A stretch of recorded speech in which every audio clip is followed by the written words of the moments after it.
A day in my life as a makeup artist here sa Southern Leyte. Hi mga Veb, another makeup rocket for today. And early in the morning mga Veb, among gihatod si mama kay mo biyahe siya pa Ormo. So finally mga Veb no, na nasa tay makeup rocket. Manginabuhi ra ta diring dapita mga Veb ha, og dili ta mga wat. Char. Kay uso na ra bagkawat-kawat ining Pilipinas mga Veb. Mo nang dili jud ta mo sabay sa trend, ana lang. So laban ta diring dapita mga Veb no. Ang importante mga Veb, bahalag mahasol ta basta kay makakwarta. Anyway mga Veb, ang event na itong client karon is copying and padding pictorial. Og daghan na sang ganapin nga vlog mga Veb no, kay daghan yung unplanned. Mga stress na jud ko diri mga Veb no. Kay lagi mga Veb, ang ato ding client diring dapita is was jud nakapabook sa studio nga among make-upan. So ngaragan jud mi diring dapita mga Veb, like legit. Diya lagi kay on the way pa man to client nga ni mga Veb, man nagkapi sa mini lab diri para namin energy later. Mao to mga Veb, isighan jud mi sa studio mga Veb no. Dili sad na to mabasol ang studio mga Veb, kay naman lagi sila yung mga client nga nakapabook na pud nila. Just like me mga Veb, ug kinsa jud makaon na is mo jud tay priority.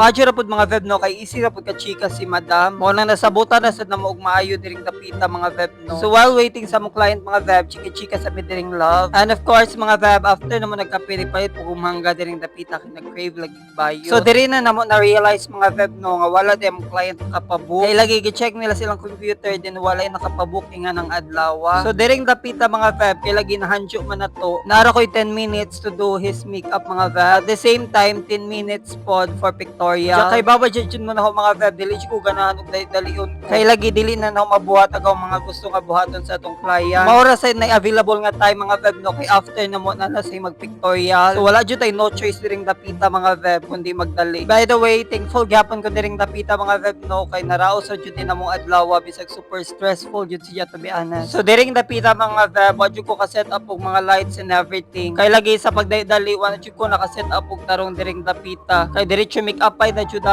sa mani. By the way mga Veb, kay na malagi additional pud ning ilang makeup diring dapita mo nang ako sa diri ag nag-makeup sa suot. Mo nang I suggest mga Veb, if ever nga magpa-book mo nga ni nga studio, I think mas better og naka-makeup na mo anhi. Kay para dili na pud mo madak-an mga Veb. Or mas better mga Veb og magpa-book na lang mo hotel din ngadto naman mo og makeup. Kay lagi ag ilang studio fee mga Veb is medyo mahal-mahal sad. So if ever, inyo na lang to i-book og hotel din mo anhi ra mo man mo makeup. So kabantay mo na ho diha mga Veb, nagkabuang-buang na jud bayot diring dapita. Kinsa man lagi pwede dili magkabuang-buang mga Veb no og nay timer, my god. So next time sa ako mga client dira, i-sure sa inyong mga bookings mga Veb. Be sure nga naka-schedule sa mo para ma-push na to tanan ba. At the same time para dili pud mahagard yung makeup artist sa dumali-dali no. Ug para sa worth it ra inyong gibayad mga Veb. Kay tendency magud og magdadali no, dili jud na to ma-feel ag moment no. At the same time puros ta mga rag. But at least another experience sa mga Veb no. Ug reminder na pud ni sa atong mga client. I-sure jud yung mga bookings dirang dapita mga Veb. By the way, ato ding atake siyang makeup mga Veb is kanang enhancement ra bitaw. Kanang mahibawan gyapon nga siya atong gi-makeup. Kanang super gwapo ug super hot rag atake. Mo nang tan-aw ra jud mo at the end of the video mga Veb. Anyway, iniguman din jud tan-aw sa video mga Veb. Don't forget to like and share mga Veb ha. Pinabangay rin jud ang mga Veb no. Mo gani nagbuhat kog mga content mga Veb para magka-idea sa depende ra sad na ninyo mga Veb if ever maganahan mo or di. Og dili ninyo bet then okay ra gyapon. Pero syempre og bet ninyo mga Veb, mas bet pud na ho. Char. By the way, mo day pud nagimahimo kog mga content mga Veb no para magka-idea tong mga na-inspire ba nga gusto pud mag-makeup artist in the future. Every content yun na ho mga Veb no, na actually dapat makatunan ba. Puslan man nga nag-vlog ta mga Veb, gusto tag na ay makatunan atong mga viewers. Bahalag dili pa ta ilado nga makeup artist ka mga Veb no, ang importante is naka-inspired ta. Natural jud ang naiganahan og dili ganahan mga Veb. Kay lagi dili man ta perfect mga Veb no. Anyway, og gusto day mo ma-shoutout mga Veb, comment na dayon mo sa inyong location ug asa ni nakaabot ni atong vlog for today. Anyway, diring dapita wala na jud ko ka video sa siyang after makeup look mga Veb, din nag-proceed na mi sa siyang pictorial. Ingon ba jud ko ni mga Veb, wa tay sayangon nga segundo or minuto diring dapita. Kay time diri is naka-timer.